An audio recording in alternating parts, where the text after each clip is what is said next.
Bon, là, je cherche un petit endroit pour me poser. J'aime bien travailler dans la voiture, en fait. Je pense que je ferai une vidéo entière sur ça. Parce qu'en fait, ouais, moi, c'est mon bureau, la voiture. T'as tout, avec l'allume-cigare, t'as l'électricité pour l'ordi. En fait, t'es coupé du monde. T'es au calme. Voilà, c'est ça. C'est surtout personne peut te déranger. Mais surtout, si tu choisis un coin sympa, fait, voilà, t'as une vision que tu pourras pas, fait, t'as un panorama que tu pourras pas. Ah, tiens, ça a l'air sympa ça. Ouais, voilà, tu peux te poser dans un cadre où voilà, t'as une super vue, quoi. Tu n'auras jamais ça dans un bureau, quoi, entre quatre murs. Donc, ouais, niveau créativité, tout ça, c'est pas mal. C'est pour ça que j'aime bien travailler dans une voiture.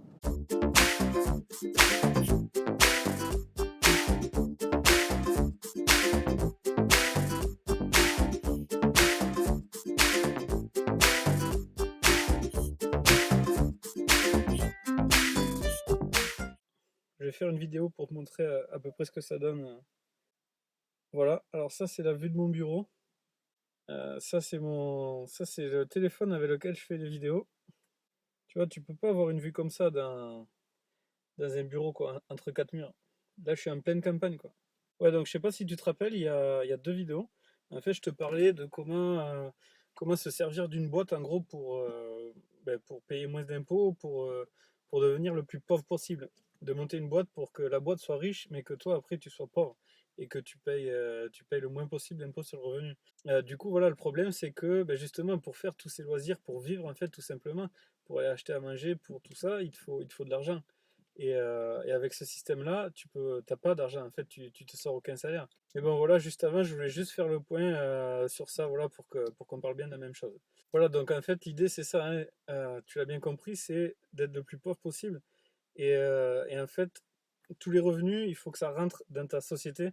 Et ensuite, c'est ta société qui te donne des avantages en nature. Et là, en fait, par exemple, si tu gagnes, je sais pas, par exemple, on va dire 2 000 € de chiffre d'affaires par mois que tu fais rentrer dans ta boîte, qu'après cette boîte, par exemple, elle te paye ton loyer à 800 euros, il reste 1 200 € dans la boîte. Si elle te paye, par exemple, un crédit de voiture, enfin, si elle te donne une voiture et que cette voiture, il y a 200 € de crédit dessus, ben voilà, tu as 1 000 € d'avantage en nature. Mais en fait, ces 1 000 €, toi, sur ton impôt sur le revenu, tu as zéro. Parce que tu n'as pas touché de salaire, tu as juste touché des avantages. Voilà, donc tu as 1 000 € d'avantage en nature, mais après, tu as 1 000 € qui restent dans la boîte.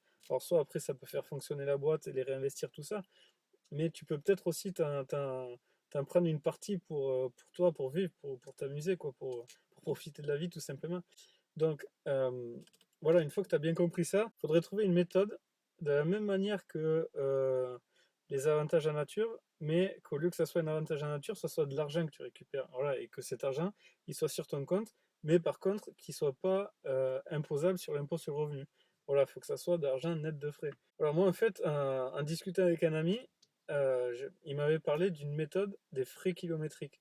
Et en fait, voilà, il me disait que, en fait, lui, mon pote là, en fait, il est banquier, et banquier pour les entreprises. C'est-à-dire, c'est comme pour les particuliers, sauf que lui, il a un portefeuille client de patron de boîte, en gros. Et donc, du coup, voilà, il a affaire avec des entrepreneurs toute la journée. Et forcément, tous ces flux un peu de trésorerie, tous ces montages, ben, il voit ça toute la journée. Donc, et oui, il en voit plus que moi, forcément. Et il s'y connaît un peu mieux. Et donc, c'est ça, je vais lui demander qu'il me reparle de cette technique des frais kilométriques.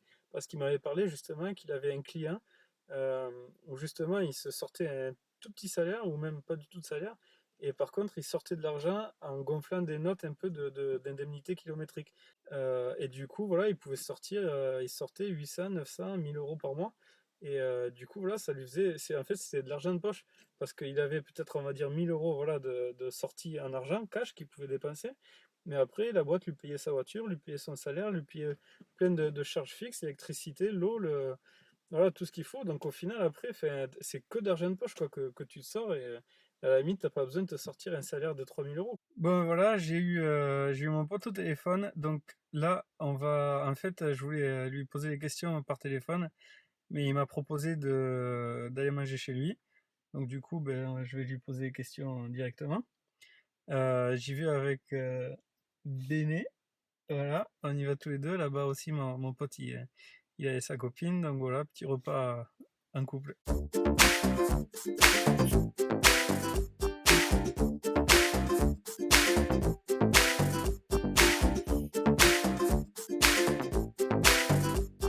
Ouais, ça va. Ça va mieux? Tu te rappelles de moi? Tu as mis une assiette, mon chat? Ouais. Donc voilà, bon, vas-y, alors maintenant explique-moi comment on fait. Imagine, j'ai une boîte. Ouais. Ok? J'ai une boîte, la boîte elle me paye mon loyer, elle me paye ma voiture, elle me paye des voyages, mais par contre j'ai besoin d'argent moi le week-end pour aller faire la fête, tout ça. Comment je peux faire pour sortir de l'argent sur le même principe que les frais que je sors de la boîte, mais sauf que là je veux pas sortir des voitures ni des apparts ou quoi, je veux juste sortir des sous. Comment je peux faire? Ben, une solution, mais après il faut quand même rester dans la norme, c'est de passer par les frais kilométriques. Les frais kilométriques, en fait, tu as un barème en fonction de la puissance fiscale de ton véhicule, qui est défini chaque année par l'État. Il faut le regarder sur impôts.gouv.fr. Hein. Ouais. Et ça te permet chaque année, voilà, ça te permet, sans en abuser non plus, de faire des frais kilométriques. Et moi, par exemple, la société est à Agnan, je fais passer des formations sur Lyon, et je déclare mes frais kilométriques entre Lyon et Agnan, Ouais.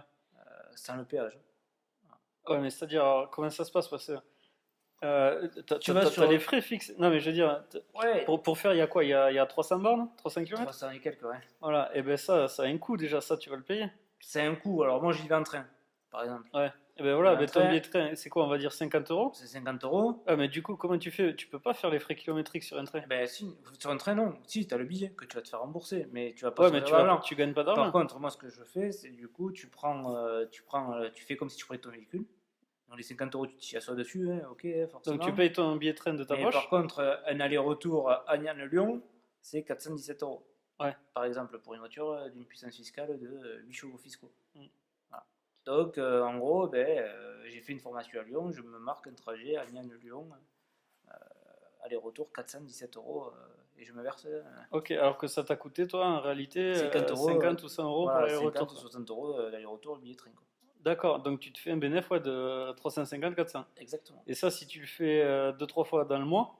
Ouais, après, il faut pas en abuser non plus. Après, faut pas. Mais si tu as une activité, par exemple, où tu es amené à voyager, ouais. Imagine, par exemple, là, regarde, on se fait une petite interview. Ouais. Si moi je décide de monter une activité où je vais interviewer plein de gens dans toute la France. Oui, je suis d'accord avec toi. Par contre, ce qui est compliqué, c'est qu'en fait, souvent, tu as des péages. Et l'État pourrait te demander pourquoi vous prenez jamais le péage. Même si c'est pas une obligation légale de prendre l'autoroute. D'accord. Ouais. Mais donc, tu vois, il faut pas non plus abuser. en abuser à dire voilà, moi je le faisais une fois par mois. Ouais. Mais je le faisais pas toutes les semaines. Par exemple. Si tu peux. Par exemple, la 75, chez nous, là, qui est gratuite, ben là ça vaut super le coup parce qu'en fait il n'y a pas de péage. Ouais. Donc en fait, tu peux dire que tu es allé. Que tu es parti de Millau. Voilà, par exemple, je te prends un exemple, que tu allais voir un client à Millau et puis après que tu allais voir un client à Béziers. D'accord. Et est-ce que tu peux pas faire aussi moi, c'est un truc que je faisais aussi à l'époque, quand je travaillais dans les casinos où il fallait se déplacer. Je prenais un billet de train vachement à l'avance, donc pour pas le payer cher. Et après, en fait, après, j'achetais un billet au dernier moment pour qu'il soit le plus cher possible, un billet de train, et je le faisais rembourser par mon employeur, mais je l'annulais.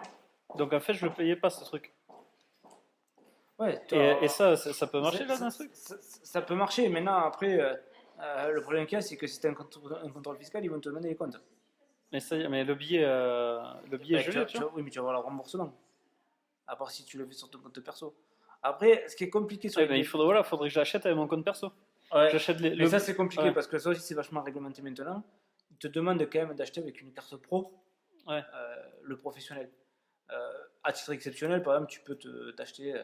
Là, j'ai l'exemple, j'ai une collaboration. J'ai mon associé qui achète un ordinateur. Voilà. Bon, elle a acheté avec ses deniers perso et nous, elle va ensuite se rembourser par la société. Mais par contre, en fait, on va pouvoir si on a un contrôle, on va pouvoir l'expliquer parce que la société n'a pas encore encaissé de commission. Voilà, sur cette année, on n'a pas encore encaissé de commission, on va les encaisser là prochainement. Ouais. Donc, elle a fait une avance de son compte perso pour ne pas mettre en péril la société en fait. Donc, ça va pouvoir s'expliquer. Mais après, aujourd'hui, l'État, quand même, qu'est-ce qu'il te demande? C'est quand même de payer avec ta carte pro, bien sûr. Voilà, les frais professionnels. Donc en fait, si tu veux régulièrement tous les mois te sortir 500-600 euros, qu'est-ce que tu peux faire? Les frais kilométriques à hauteur de 600 euros, ça peut passer? Si tu veux, là où l'État peut le moins se contrôler, c'est les frais kilométriques. Voilà. Après, il n'y a pas 50 solutions où tu vas pouvoir vraiment gagner de l'argent. C'est des frais que tu vas avancer, que tu vas pouvoir récupérer, ça oui. Mais vraiment, sur les frais kilométriques, voilà, tu peux dire que tu allais voir des clients sur ta zone de chalandise. C'est dur à contrôler pour l'État. C'est très dur à contrôler. Et puis même s'ils devaient le contrôler, le montant n'est pas forcément énorme pour qu'ils engagent des démarches pour aller contrôler un truc comme ça. Exactement. Et puis ils vont pas se faire chier à contrôler 600 euros. Et puis c'est très compliqué. Concrètement, si tu n'as pas de péage ou quoi, que tu allais voir un client en Mio, il faut qu'ils arrivent à prouver que tu allais voir un client en Mio et que tu n'es pas parti en week-end. Enfin, c'est un exemple, mais les frais kilométriques, c'est vrai que pour ça, c'est génial. Après, comme je dis, il faut pas, il faut pas mettre 3000 euros quoi, de frais kilométriques par mois. Il faut pas abuser. Voilà, il faut pas non plus abuser. Après, si tu veux faire un week-end à 500-600 euros, voilà, moi je payais mon billet 50 euros par exemple, et je prenais mes frais kilométriques 417 euros. Voilà. Par contre, il faut bien regarder avant le logiciel, en fonction de la puissance fiscale et en fonction du nombre de kilomètres. Et ça, c'est quoi l'adresse là, le site internet pour impôt.gouv.fr. Impôt.gouv.fr. Et après, c'est quoi? Il y a un onglet et un truc. Entreprise, si je me souviens bien, et remboursement kilométrique, frais kilométriques. Ce barème évolue chaque année en fonction de l'indice, de certains indices. Alors, ça doit être à peu près c'est à peu près pareil, mais ça te permet chaque année de faire des frais et qui sont pas peu contrôlables. Voilà, moi j'ai plein de clients aujourd'hui qui se sortent. Il y en a qui sont justifiés, mais qui se sortent entre 600 et 1000 euros de frais kilométriques. Après, il ne faut pas faire des montants arrondis. C'est souvent, ça apporte à... il faut bien laisser les virgules. Voilà. Il ne faut pas faire toujours le même montant. Il faut essayer de les faire assez régulièrement, quoi. Enfin, chaque 15 jours ou chaque mois, mais pas laisser il vaut mieux faire 100-200 euros toutes les semaines ou toutes les 2 semaines. C'est ça. Plutôt que 1000 euros. De laisser traîner et de faire une somme derrière. Ok. Après, c'est le moyen aujourd'hui le plus efficace. Donc surtout pas aujourd'hui, ça vaut pas le coup d'acheter une voiture, sauf si c'est un gros modèle dans l'entreprise.